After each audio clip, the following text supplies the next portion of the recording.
The views expressed by Dr.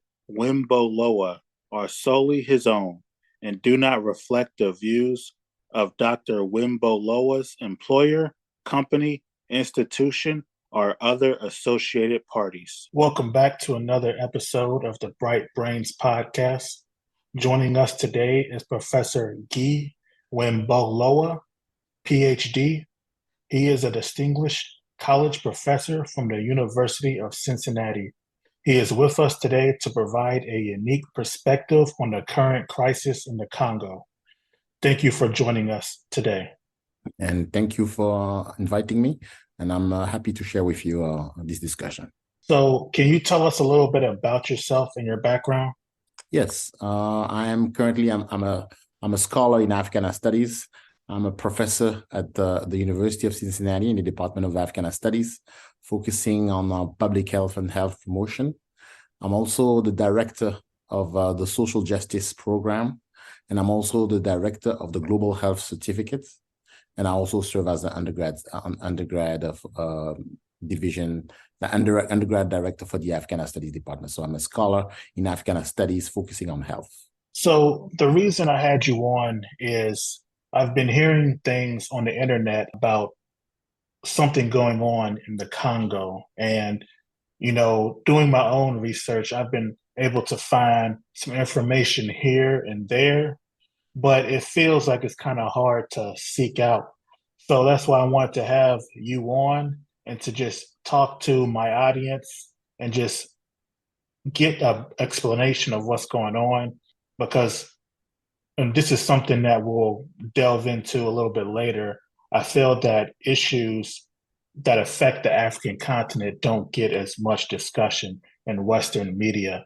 So let's hop right in. Can you provide an overview of the current situation in the Congo and what key factors are contributing to the conflict? So what has happened right now in the Democratic Republic is what some people refer to as a civil war, but it's actually not a civil war. The Congo has 26 provinces, and on two of those eastern provinces who are like bordering Rwanda and Uganda, you have had militias and you have had groups who have attempted to overtake those provinces, and were actually hiding in the different zone there in order to progress and to actually exploit the different mineral wealth of those different provinces. Those militia and those groups are directly supported by the government of Rwanda and the government of Uganda. And for the past 2 decades, we have had the citizens of the Congo have had to face that instability and those and that fight between regular populations, the armed forces of the Democratic Republic of the Congo, versus those militia who are directly supported by the government of Uganda and the government of Rwanda. So Rwanda and Uganda, are they funding these militias so they can get the resources for themselves, or are they working for another power? They are working partially for themselves, but there are different United Nations reports that states that obviously those two countries are also working in collaboration with some mining companies because they have to sell for what they exploit. So, but the major focus is really and the major gain is for those countries who are exploiting the mineral wealth of the eastern part of the Congo for themselves. It was curious to see Rwanda mentioned, because usually when Rwanda is mentioned in the Western media, it's usually in positive terms. They talk about how, in the past they had their civil war and now they turned it around and they're sort of like this golden beacon. And I was really surprised to see about how Rwanda is engaging in this conflict in the Congo. Where are these mining companies based? Is it America? Is it some other Western company? Or they are multinational companies, and once again, I did not state that those governments were agent, because they actually, they have their own self-efficacy, so they all for themselves. So what we know and what the UN reports states is that they collaborate with those multinational companies. while All right. based as multinationals are all over the world. When it comes to minerals, the main mineral is cobalt, correct? That's what this is all about. It's part of cobalt is one of the mineral that is actually the main target. But what usually people refer to when they talked about the conflict in on the eastern part of the Congo, they tend to focus on coltan. And coltan is another mineral that is extremely important because coltan is actually present. It's actually a very rare to find in the world. And the Congo is one of those few regions in the world where you can find it. And it's actually very useful because it's coltan is needed in every cell phone. So every cell phone around the world has some coltan in it. And one of the biggest, zone where you can, one of the largest zone where you can find that mineral is in the eastern part of Congo. How have historical and political factors played a role in shaping this conflict in the region? At one time, the Congo was colonized by Belgium, correct? Correct. There are obviously, like in any history, you can talk about the entire history of that zone, which starts even previously, before even the colonizations that started in 1886 or 88, depending on which date you look at. But the current situation is a combination is the consequences of different situation. Number one, as you mentioned, there was a civil war in the neighboring country called Rwanda, where you have had and during that civil war that actually led to a genocide in '97. You have had a lot of the individuals who were involved in that genocide, meaning a genocide against the population of which mainly Tutsis and some part of the moderate Hutus, who fled and actually migrated and moved into the Democratic Republic of the Congo. Later on, the new government that was established in Rwanda, that was led by a general that is part of the Tutsi minority, and he actually decided to chase down and to continue that war with those individuals who are now on the Congolese soil, and he later on decided to actually support those militia groups on the eastern part of the Congo, and to attempt to quote unquote what people would sometimes refer to as a balkanization, or trying to divide the eastern part of the Democratic Republic of the Congo. But it was unsuccessful in that sense that Congolese feels like strongly about having a unified countries, and there has been fight, and there has been since the exceptions of those different militia, there has been a fight to regain the total control of that zone. How do the people in the Congo currently feel about this situation? They feel as horrified as anyone would be when there is there is a war in your country on the eastern part. They have been touched by the internal displacement, where you have had a lot of people moving from those provinces to other provinces because they fear for their life, and they fear to stay on the eastern part. And they all would love to live in peace with their neighboring countries and live in harmony with the countries. But it has been for the past 20 years something that the entire Congolese population and its diaspora has been victim under those threats and those issues and that unjustified war. I've recently heard that this is the largest displacement of people. Yes, it is one of the largest displacement of individuals on Earth right now. Wow. So where are they going? Are they just going to the western part of the Congo? Are they going Moving to to other the countries? They are moving in both. They're actually moving both inside of the country, moving into a different province, such as the Kasai region, Sankuru region, and others, as well as moving to other countries. Some of them have moved into neighboring countries such as Zambia, or even moving into Tanzania and so forth. But when we talk about displacement, we usually refer to what the UN referred as internal displacement, which is that they're moving within the country. And they stay within the country. The vast majority of them tend to move on there. Is the UN or any other kind of Western country or any country in Africa providing aid or helping these people who are displaced? There's been multiple involvement of many countries in this conflict.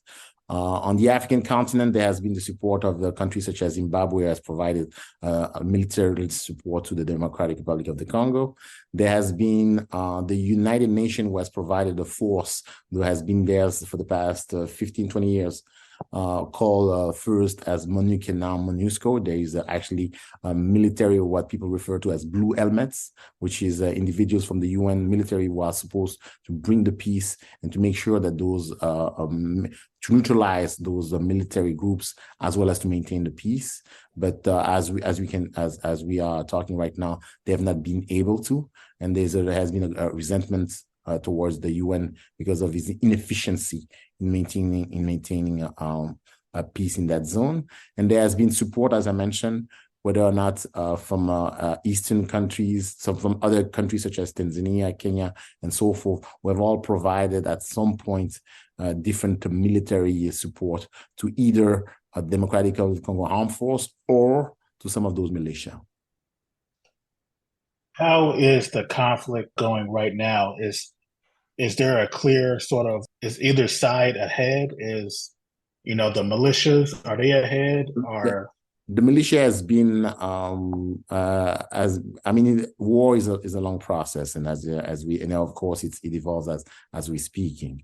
But since the inception, and there has been a movement where at some point the militia were close to take some of those two main cities in one of the main cities in the eastern part, which is called Goma, which is at the border of Rwanda.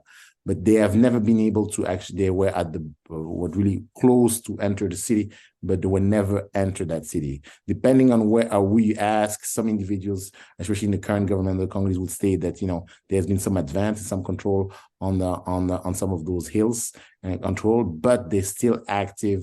What we could say is that you have a situation that is no peace, no war, where you have individuals who are like those militia tends to stay on the periphery of main cities and to stay in rural areas overall. So there is life still going on in the Kivu region where most of the war is taking place. There's still people vacate to their occupations and work and so forth, especially in the cities of Goma and Bukavu. But there's still that instability of knowing that in rural areas you may have to face some of those militia. What will it take to end this conflict? What will it take to bring about peace? The stop, first of all, the clear identification. First of all, it like in any form, there should be a restructuration or consolidation of the armed force of the Democratic Republic of the Congo with a strong leadership that would also help the local population to actually face those different militia. And two, there should be also, of course, making sure that all of those countries who support those militia are either sanctioned or have to face consequences because they support those militia. How do you feel about the current leadership in the Congo? The current leadership right now, we were talking in December. There should be an election coming up this month, and they should actually state what will be the perception of the leadership in the Congo. So, there are like in any society, there has been strong voices coming up against the government, but there has been also strong voice pro-government. So it sees the only thing that I could say as a scholar of African studies is that the situation on the eastern part of the Congo has not been terminated. So the fact that it's still there is still an issue that the current government actually had stated it will end it, and as we're speaking now, it has not ended, and we are still and individuals as throughout the world are still waiting for a strong decision regarding that. Do you think that the current administration will stay in power come December? Actually, this is one of those things where I cannot predict the future. I understand. Individuals who this is really in a couple of days we will know, but I just don't know the answer to that question. So we talked about the displacement going on, but what are some other major human rights issues as well as environmental issues that are arisen based on this conflict? There has been like depending on there are many aspects. There is the humanitarian aspect, and because I'm a global health professor, I will also refer to the fact that some of the population may not have received access to care because of that conflict. That there has been also an Ebola crisis where you have had the epidemic that there was an eruptions of the Ebola viruses that actually or like more of a there has been the during the pandemic, during the two pandemic, whether it was the COVID or the Ebola crises, you have seen difficulties for medical personnel to reach certain zone of the country because of that conflict. There has been obviously individuals who have been injured or have been affected by the war overall, and there has been also the issue, as that was in the news of rape used as a form of war weapons, weaponization of during that war. But it's really affecting individuals in those two provinces. And like in any but the main one or one of the main one is really has been the displacement of those population throughout the country. So I want to talk about the cobalt mining in the region and how it's done. I've heard that it's referred to as artisanal mining. There's two type of artisanal. There is two type of mining. There is really the industrial part that is actually taking place by main company, and there's also what you refer to as artisanal, which is individuals who are actually going by themselves and trying to find some form of those minerals. So the two are happening at the same time, while you have also a large sections of individuals, like any individuals can actually start their own mining and try to find a wealth, to amass wealth at least. Yeah. By And this mining is very dangerous, correct? like in any yes, it is dangerous because cobalt as well as other minerals may have it's dangerous on multiple parts. It's dangerous as a job because it has occupational hazards. It's also the conditions, whether individuals have the proper equipment as well as protections, and a lot of people tend to lack some of it.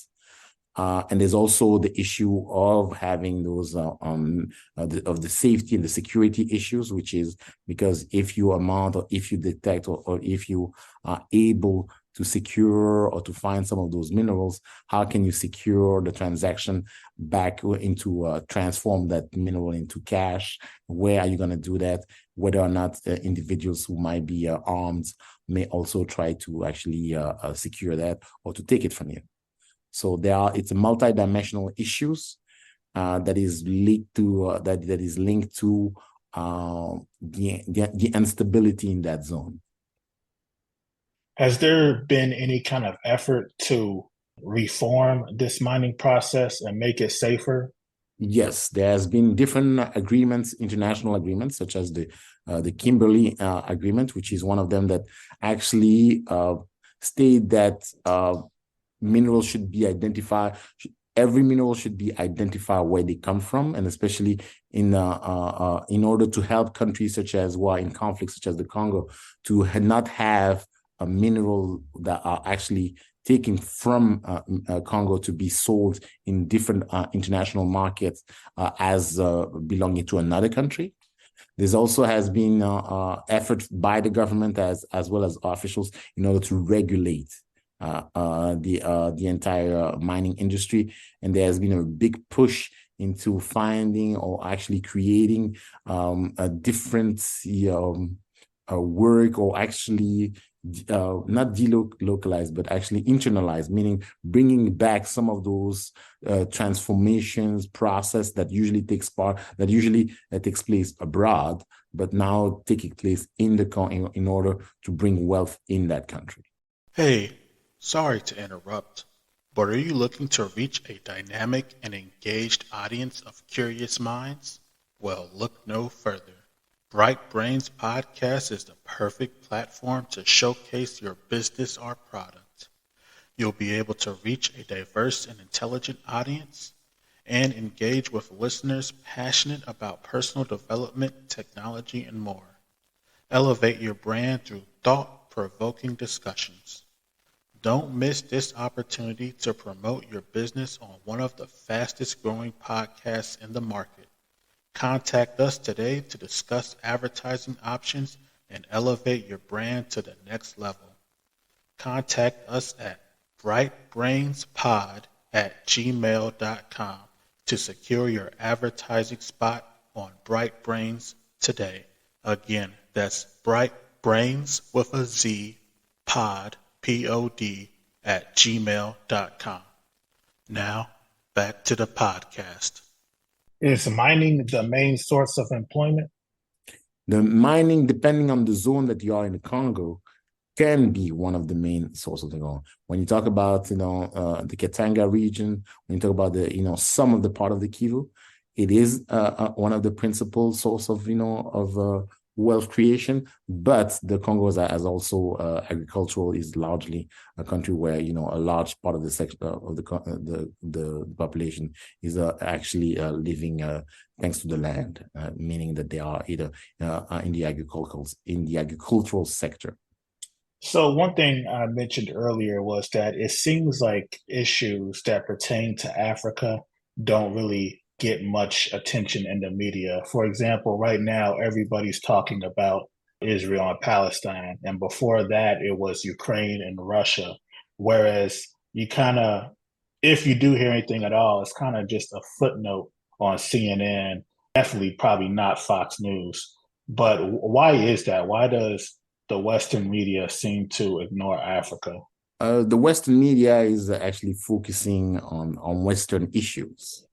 And it tends to focus on either and gives you the news from a Eurocentric point of view, meaning that you actually are seeing what's happening to other European population throughout the world, whether they are in danger and so forth. This is why you actually do not have much more access to different type of or different news. One way that the mainstream media is actually evolving is that you now have, because you have initiatives such as diversity and inclusion in those medias, in Western media, whether you talk about European or Northern Americans, media, where you actually see now not only visually having individuals from different backgrounds, but also providing individuals who have a different ideology.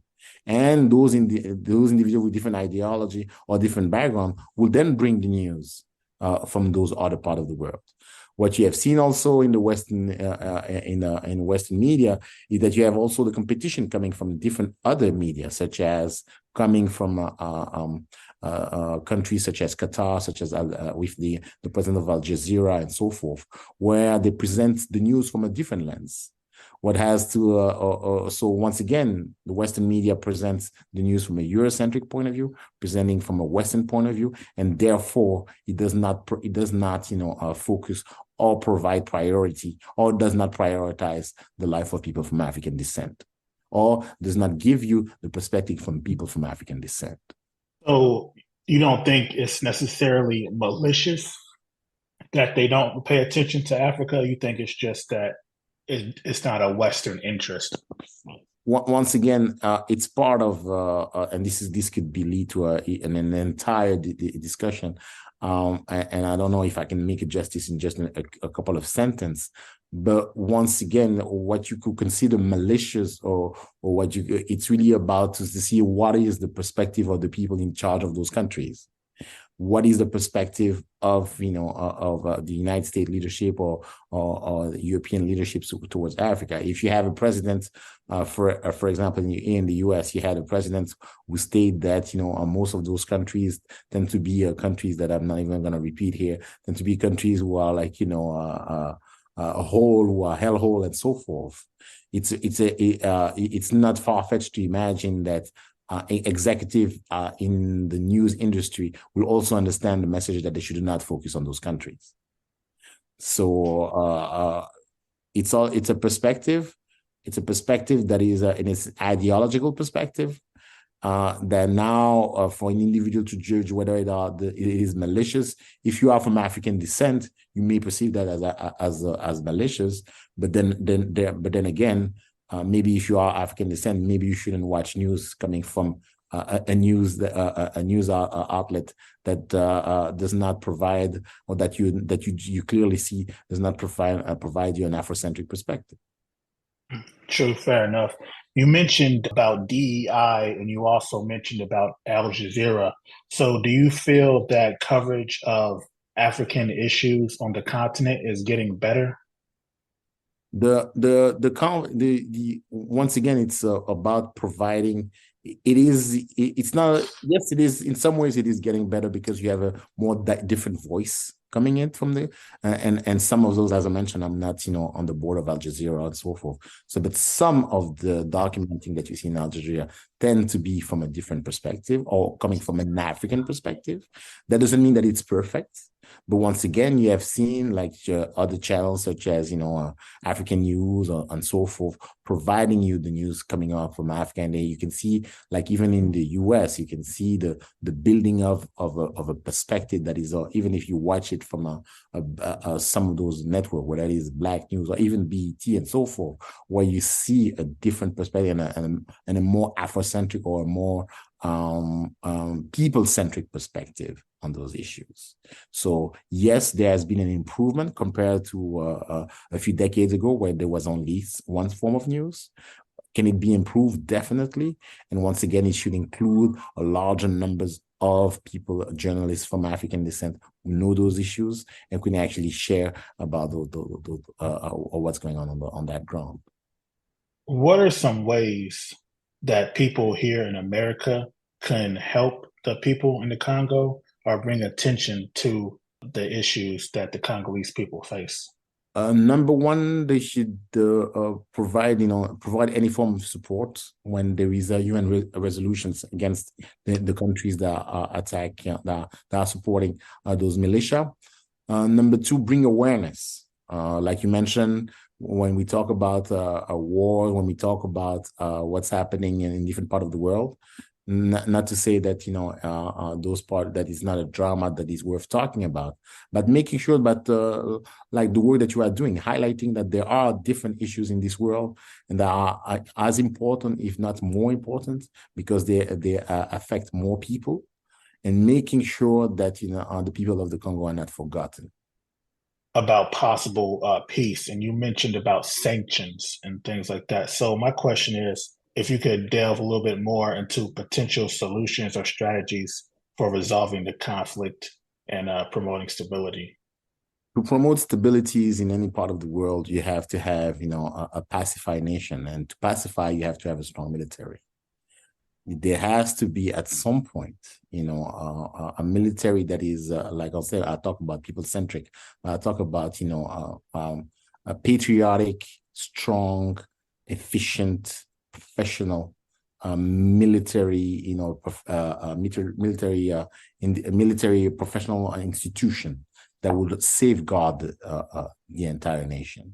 And individuals can provide support in order to build that leadership and to build that military. But as long as you don't have that strong presence, so that would be a deterrent for any nation to try to attack, there will be individuals coming in. And the safety of a nation really has to really reside, or is really like, build upon that and that would be the first step. And once again, that's the one that Congolese people have to create and to maintain by themselves.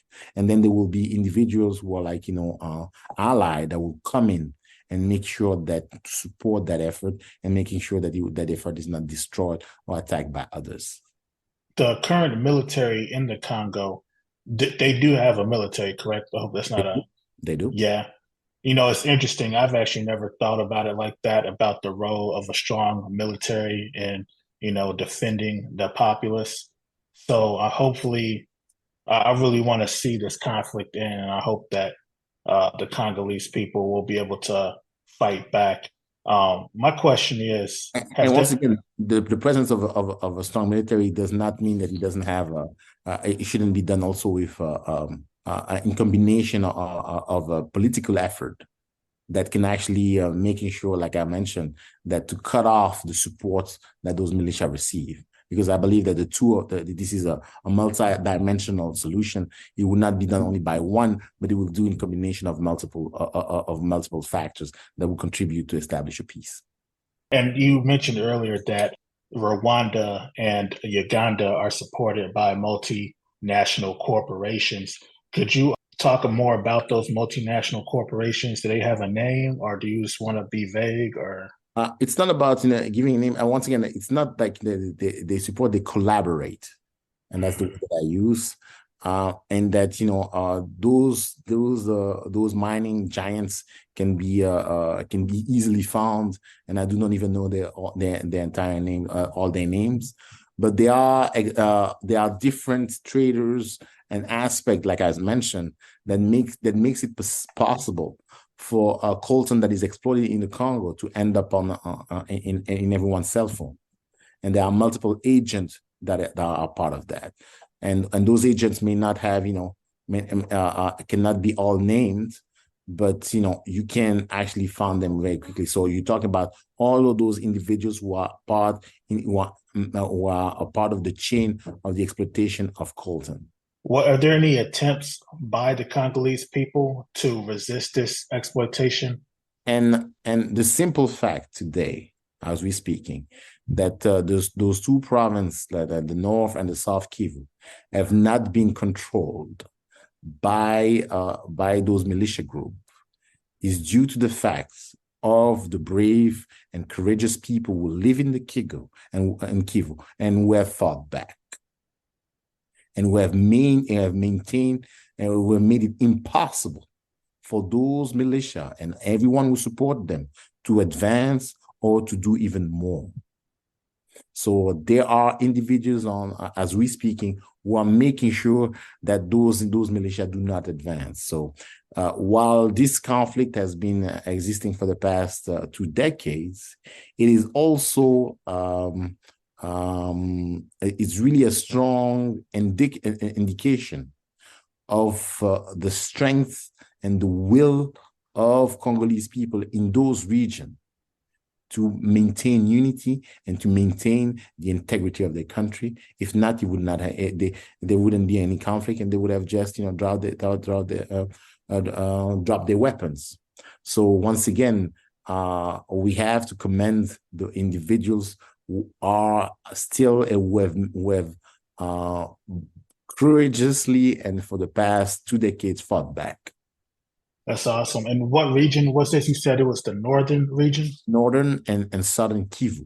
I'm not going to lie to you. It's like when I think about how much of our modern society is built upon, cell phones, computers, and then I realize, what it takes, the people who suffer to get these minerals for us. And then I see how these corporations, they profit off of this, whereas I think I read somewhere that these miners are paid maybe $3 a day, if that. And I feel guilty, as a person living here in America.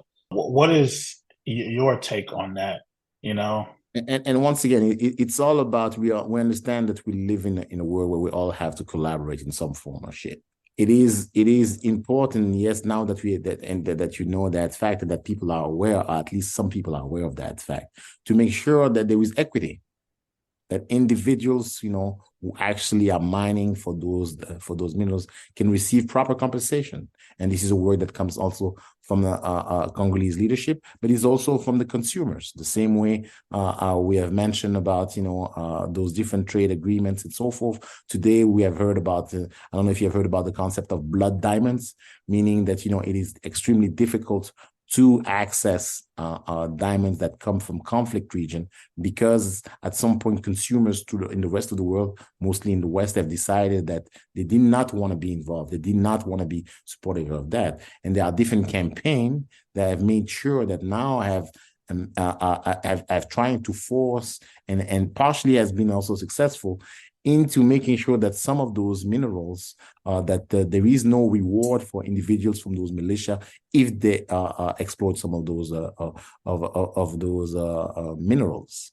So the pressure of the international community as well as different African communities has had consequences in order to stop or at least decrease the level of exploitations coming from those regions. But obviously, without a strong leadership and peace in that region, then it continues. But it is my personal belief that that this situation will stop, because once again, as I mentioned, you have had forces on the ground who have made it impossible, and we have stopped at least the progression of some of those forces. So you mentioned about blood diamonds, and I remember being in high school, there were two things that kind of brought that issue to the forefront. One, there was a movie with Leonardo DiCaprio called And, Blood Diamond, and human. and yeah, that's right. I was thinking of his name, but it was a great movie. And also the song by Kanye West called Blood Diamond. It woke people up. It caused awareness. So my question is there such thing as ethically sourced coltan? There is nowadays there's a process where they are almost getting there. What happens is that they, like I mentioned, the Kimberley agreement and so forth. There are different agreements made sure that it would be almost an ethical coltan, but it's still in the process of being totally controlled. And there has been, not in the United States, partially in the United States, there has been the voice of many activists, even individuals such as comedian Amanda Seales, or several celebrities here in the U.S. who have raised awareness about that issue, and who have made now the pressure who have made made it much more difficult for countries in those regions to support those militias. So there has been a campaign, and they still a campaign maintaining and making sure that those things are that there is a pressure to maintain some form of ethical extracted coltan. So it's good to hear that, activists are actually making a difference. If you could, yeah, if you could speak to the world, like maybe speak at the UN or speak to somebody in power, what is it that you would say to them? Number one, I would say that that even if you watch movies such as Black Panthers and so forth, a lot of individuals would say that the Wakanda is actually the Congo, in the sense that it has actually mineral wealth to actually help the world. And my message would be to the world is very simple: that the Congo is willing to share and to actually sell its goods to the rest of the world, but it wants to live in peace and harmony with its neighbors, and that everyone involved should actually make sure that it happens, that there should be peace and harmony in that region, that where the rest of the world will benefit from the wealth of the Congo. I would like to see that happen as well. It's interesting, that movie Black Panther, that hero was created, I think, like in the 60s or so. And it's really interesting. Stan Lee, I believe, was the creator of that hero.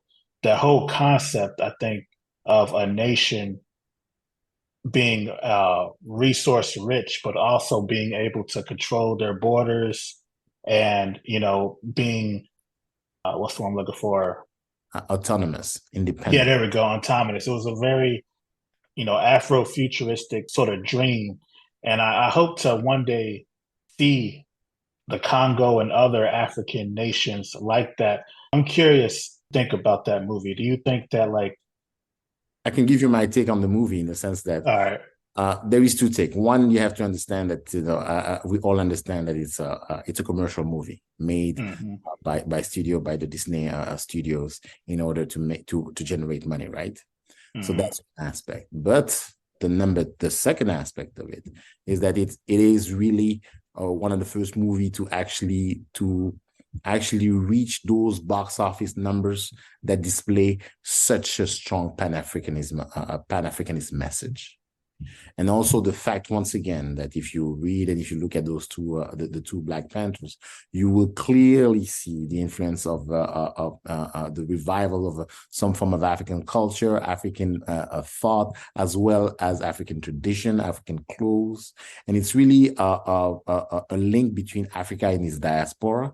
And I think that's where that movie, despite the fact that is, of course, a commercial endeavor, was such a powerful tool for all individuals from African descent or individuals who recognize themselves in Africa to actually see a strong message.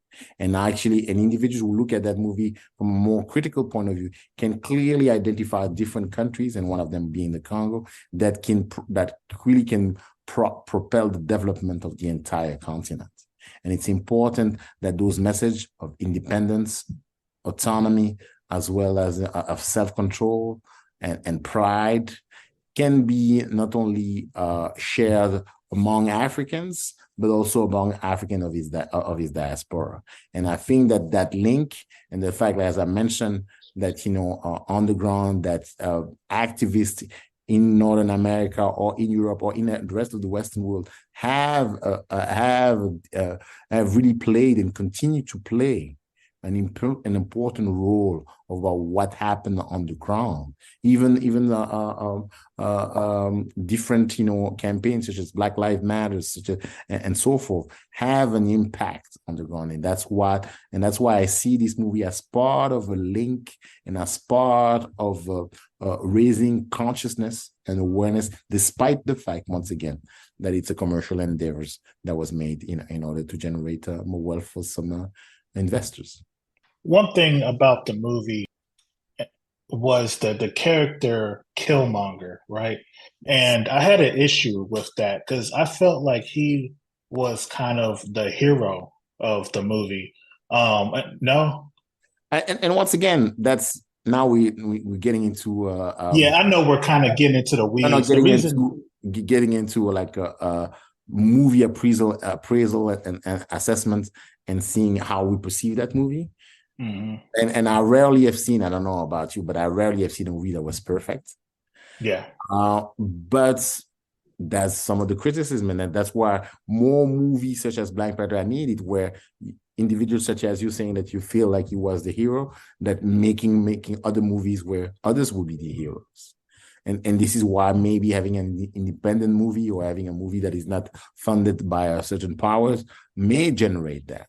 And that's a question that I'm asking, and that other generation will have to answer. What gives you hope? Being alive and give me hope. The fact, once again, as I mentioned, that as of today, cities of Goma or cities of Bukavu in the eastern border are in peace. That despite the fact that, yes, there are issues in the rural part of that region, that people can still travel there, that people can actually go on the Lake Kivu today and visit it, and you can go on Google or you can go on YouTube and see fantastic videos of people tourists who have been there. That's what gives me hope. The fact that individuals in the Congo are still standing strong, are still alive, despite those 2 decades of attempt to demember the country or to actually force them into migration. That's what gives me hope, and that's what makes me say that that like any countries, it goes to highs and downs, ups and downs, but better is coming, and that through discussions such as having individuals as yours asking questions, despite the fact that we are like literally 12,000 miles away, and to me that's hope just right there. Are there any aspects of this conflict that we haven't covered yet that you feel you would like to comment on? No, I believe that we have covered the entire aspect of this conflict, and once again, it's about really raising awareness, especially knowing that the mineral wealth of that region, and making sure that we are, as consumers of individuals who are owners of cellular phones, that we make sure that we continue to put pressure on all of those companies to do what is right and to provide equity into individuals who are also contributing to those cell phones. Well, hey, this has been a great conversation. I really appreciate you coming here and educating me and my audience. I learned a lot. Before I go, is there any last thing you want to add? Once again, I don't have, I just would like to say that, it was a pleasure. It was a pleasure talking to you and to the audience. I would say that once again, they can find those information online. Make sure that you read different sources of news, and that way that you can provide your support either by participating in some of those activist sessions, such as Congo Week, which takes place every year, where individuals can support some of those causes, or by making sure that you put the pressure on all of those companies that actually benefit, and especially when we talk about cellular phone, that you make sure that those companies maintain and contribute, and not only maintain the agreements, but also continue to fight for for the rights and the health of all the workers who contribute to the building of that industry. What are some good news sources that people should check out? I would say that, I would advise individuals to always have 4 or 5, and I'm not going to give you any names because I believe that it's important for people to find their own zone. But I think that what is something that I've learned that is, I think, important is to build critical thinking. That even if there is one issue throughout this world, you want to make sure that you want to have the perspective coming from individuals who come from there. And this is important whether you're looking at a different conflict in the Middle East or in Europe, but especially when it comes to the African continent, because there's such a scarce voice coming from that continent. We have to make sure to find those voices, making sure that no matter what are those conflicts, that you can find. And now with computers and Googles, you can easily find those voices. All right, then. Well, thanks a lot. I really appreciate it. You have a nice day. It was a pleasure. All right, that's a wrap. Thank you for joining us for another enlightening conversation here on Bright Brains. I hope you've gained valuable insights and inspiration to fuel your own bright ideas. If you enjoyed today's episode, don't forget to like and subscribe, rate, and leave a review on your favorite podcast platform or however else you listen to this podcast. Also, we can be found on all major social media. Just type in Bright Brains with a Z. And remember, the brightest minds are those that never stop seeking knowledge.